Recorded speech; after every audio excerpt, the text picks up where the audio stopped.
तारखेनंतर ये. अरे मला कळत नाहीये हे सरकार खरंच सरकार आहे का इंग्रजांचा आशीर्वाद घेऊन पैदा झालेलं सरकार आहे तेच कळायला मार्ग नाहीये.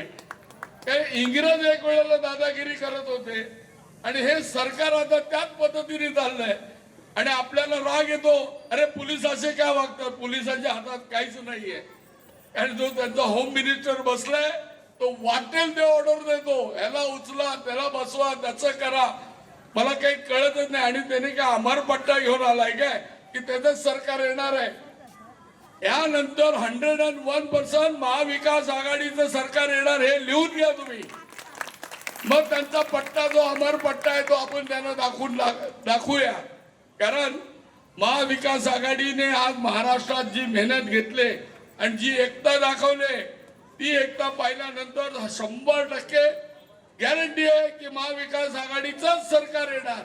आणि महाविकास आघाडीचं सरकार आल्यानंतर जे 2 टेके घेतले त्याने दोन्हीकडे 2 पैसाची त्यातले दोघेही जर महाविकास आघाडी महाराष्ट्रात सत्ता बनवलं तर त्यातले दोघेच्या दोघे बाजूला होतील आणि बीजेपीचं सरकार महिनाभरात खाली कोसळल्याशिवाय राहणार नाही.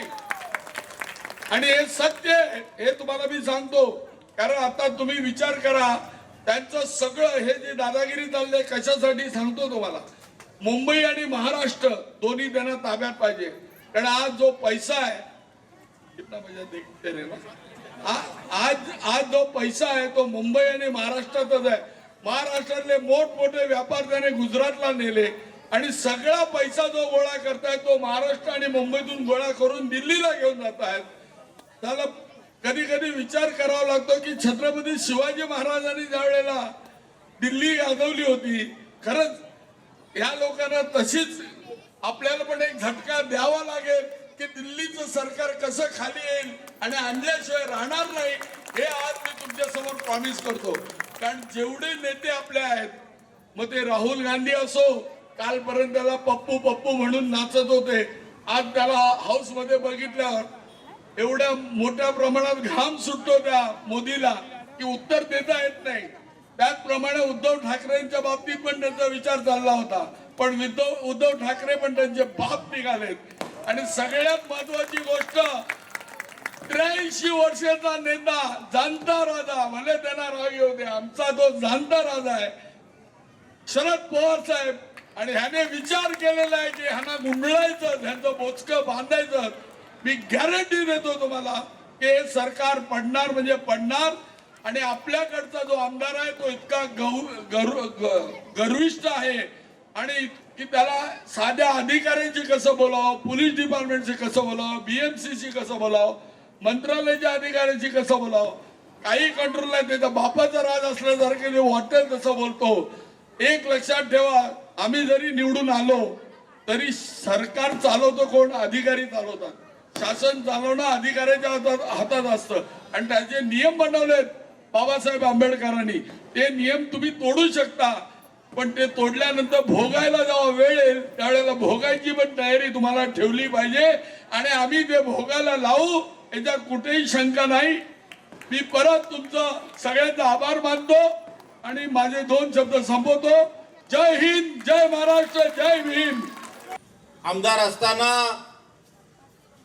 अशोक भाऊ जाधव यांनी प्रत्येक विभागामध्ये झोपडपट्टीमध्ये चाळीमध्ये शौचालय लोकांना दिलीत.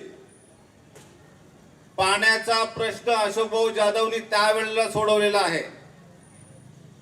प्रत्येक चाळीमध्ये सोसायट्यांमध्ये पायवाटा असतील, छोटे नाले असतील. आपण आजही गेलो तर ते अशोक भाऊ जाधव यांनी केलेल्या कामाची पाठी आपण पाहतो. अशोक जाधव यांनी बांधलेले शौचालय आपण पाहतो.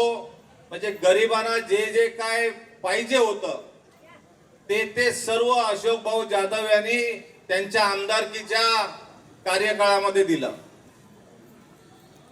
त्या विधानसभेमध्ये मागील 10 वर्ष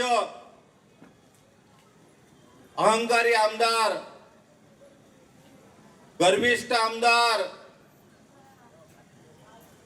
नौटंकी करणारा आमदार आपण पाहिलात की नाही? आता 10 वर्ष जो आमदार आहे तो अहंकारी आहे की नाही?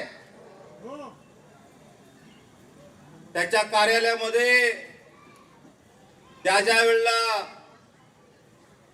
एखादी समस्या घेऊन जर सोसायटीवाले गेले, मंडळवाले गेले, तर त्यांना सांगितलं जातं की तुमची मला गरज नाही, तुमच्या मतांची मला गरज नाही, मला जीववाले मतदान करतात.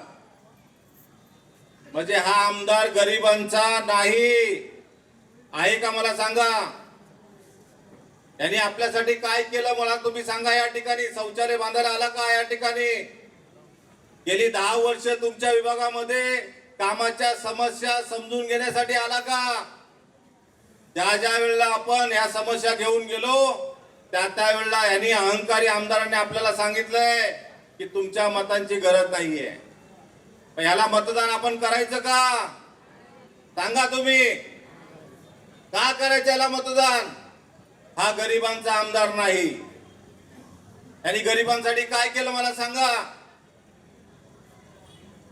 यांनी या ठिकाणी 4 बंगल्याला ज्या ठिकाणी हॉकर्स होते त्या एका विकासासाठी संपूर्णच्या संपूर्ण हॉकर्स उद्ध्वस्त करून टाकले.